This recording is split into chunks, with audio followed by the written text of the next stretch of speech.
As you see in the title, this is going to be my thoughts of the PWI Female 50, and this is just on the lines of the PWI 500. Instead of ranking the top, male competitors, this is ranking the top 50 female competitors. The only problem with it is that this is only counting the women from the United States and Canada. Just the issue, just in case anyone hasn't seen it yet. On the cover, obviously, you see Beth Phoenix, Michelle, McCool, the beautiful people of Angelina Love and Velvet Sky, and Amazing Kong on the cover. And the way I'm going to do this, I'm obviously not going to go through and name all the top 50 and discuss them because that will take way too long to do. But the way I'm going to do this, I'm going to go through, I'm definitely going to name all the people in the top 10. Then I'm going to go through it kind of, stuff I like about it, some stuff I disagreed about it. And number one, to no one's surprise probably, is Amazing Kong was number one. Definitely agree with that. Definitely she's one of the female wrestlers in TNA that does make the TNA Knockouts division, women's division, seem distinctive and seem like, different from the WWE women's division, even though last few months they've kind of, not had the division as good as it once was. Then at number two, you got Beth Phoenix. Definitely completely agree with her. Just like Amazing Kong. Amazing Kong's, one of the top female wrestlers in TNA. Beth Phoenix is probably the top female wrestler in WWE. Then at number three, you get Gail Kim, and definitely agree with her being number three. Gail Kim is one of the female competitors that I feel that, there's not that many women wrestlers that you could say are marketable, and I would say she's definitely one of those women wrestlers that you could say is marketable in the mainstream companies and just women's wrestling in general in the United States. Then number four, you get Mickie James. I might have put her down a few notches, but definitely agree with her being in the top 10.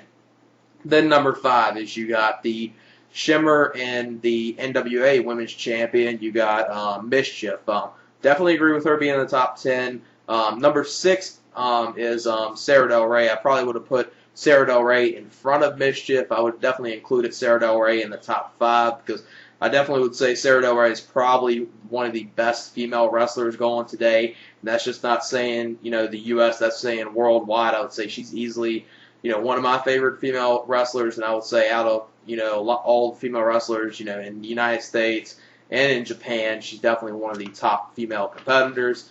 Then number 7 is kind of a surprise because I didn't picture her being in the top 10, but she is a good female wrestler, and that's Roxxi Laveaux, a.k.a. Nikki Rocks, whichever name you're familiar with her going under. Kind of shocks me she got number 7, though, because she hasn't really been doing much as of lately in TNA. They did the whole thing with her getting her head shaved, and they really didn't follow up to the level they probably should have with it. They could have done a whole lot better stuff with it. They could have made the Roxxi Laveaux and the Beautiful People feud a whole lot better than what it ended up turning out to. It turned out almost being a complete clusterfuck and being pointless and the whole, basically. And then at number 8, you get Melina. Melina is not one of my favorite female wrestlers. I do like Melina. I definitely think she has improved a whole lot from what she once was, and she is one of the top female wrestlers in WWE, so you kind of do have to probably place her this high on the list anyway, even though there's probably a few others I'll probably put over. Then at number 9, you have the female wrestler I think everybody hates. There's probably very few people that even like her, and that's Michelle McCool. You have her at number 9. I don't understand why she got in the top 10. I know she's the Divas champion, but that title doesn't mean two shits at all, so I don't understand why the fuck she's in the top 10. Just like, I said, there's going to be stuff you disagree with this list, and this is one of the things I highly, highly disagree with this list. Then at number 10, you get Candice Michelle. And some people probably will think I would disagree with this, but I really don't necessarily disagree with this because she's definitely improved a whole lot. The only thing that her being at number 10 that kind of makes it not good for it being at number 10 is due to her being out of action for so long. I would have put her in this list still, maybe a little lower due to the fact she was out injured, but the way they kind of did this, they kind of base it the same way they do the PWI, where they base it on the wrestlers' accomplishments of the last calendar year, but they kind of base it on what they've done in the past, since this is the first time they've actually done this type of list with the female competitors. Then let me just go through it and see stuff I disagree with. You got Victoria at number 12. I definitely agree with her being there. Taylor Wilde got number 13. I didn't expect her to get that high on the list. Not a fan of hers at all. Number 14, you got ODB. I will agree with her due to the fact that she's over with the crowd. Then let me just go through here. You got Angelina Love at number 16. Now comes to the part of this where I start really disagreeing with this list is you have Jacqueline at number 17, which Jacqueline, she was a good female wrestler, but she's pretty, inactive. She's pretty much in a Valley manager role right now, so it's completely pointless her being on this list, which is the thing, on this list you get people like Christy Hemme. Up next, you get April Hunter at number 18, which really boggles my mind. I don't understand how the fuck she got to number 18. I know she's done stuff with Playboy before and FHM, so they kind of put it as that since she's marketable and she's known from that outside of wrestling, they kind of put her, I guess, a little higher than what they should have. I wouldn't have even included her in the top 50, especially since she's kind of, I wouldn't say semi-retired, but she doesn't wrestle as much as she once was, and in my opinion, she's never been that good at all anyway. Then at number 22, which you get someone that really shouldn't be on this list at all, just like April Hunter and Jacqueline, you get Traci Brooks, another person that's basically just eye candy, just out there on camera and is not a female wrestler. Then at number 24, now this just might be my bias towards this women's wrestler because I'm a huge fan of hers, and that's Sarah Stock. I definitely thought Sarah Stock should have maybe been a little higher. Understand maybe why they put her at 24 due to the fact she's, is somewhat relatively unknown due to the fact, she only has appeared for Shimmer, as within the last year probably, or the last at least 8 to 10 months probably, and, obviously for her most part she has worked in, CMLL as the, character Dark Angel, Sarah Stock, and definitely am a huge fan of hers. So I kind of understand why she got on at number 24, but I probably would have put her a little higher, especially since some of the people that did get in front of her. Then you got Mickie Knuckles at 25. Agree with that. Mickie Knuckles, not really a fan of hers, but I will admit she can take a lot of pain. Then comes the thing on this list that is the travesty of justice, and that's Cheerleader Melissa gets 28. If this was based on talent, which obviously you can tell with this list they base it on, obviously how known they are, marketability, and obviously with female wrestling, obviously it's based on their looks. And I feel, Cheerleader Melissa pretty much, other than the known part, she basically fills roles of everything.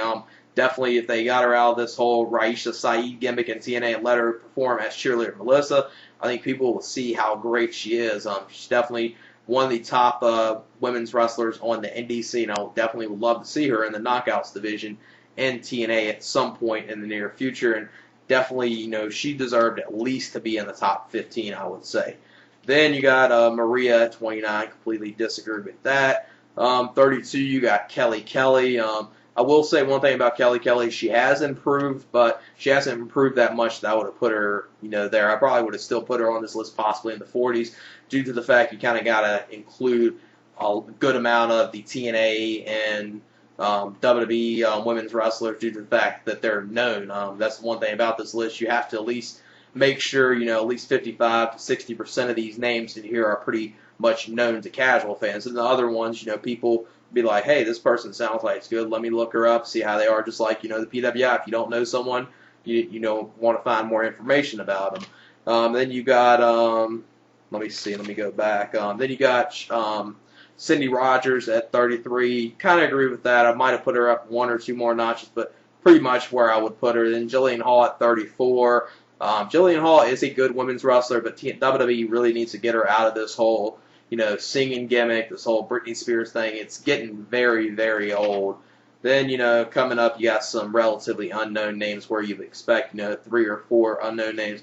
Then you got Becky Bayless at 37, which fills in the role, like I said before, with some of these.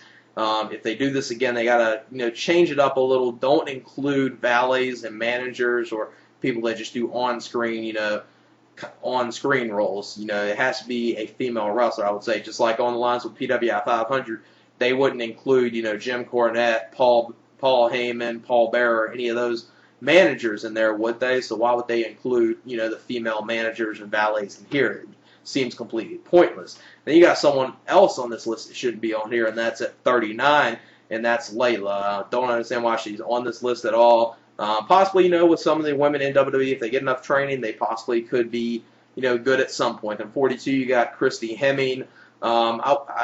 Just like, I agree with, disagree with like a lot of these people with the managing thing, and that's one thing they need to fix with, like I said, if they plan on ever doing this again. Then, you got a couple of relatively unknowns to end the list. To end the list at 49, you got Daphne. Definitely people remember her for her work in WCW. She's still kind of doing basically the same type of gimmick, the screaming gimmick. She's reprised the role as Shark Girl in the Shimmer promotion, and she's managing MsChif. Definitely Daphne is a good female competitor. And then to end the list, you got Portia Perez at 50. Just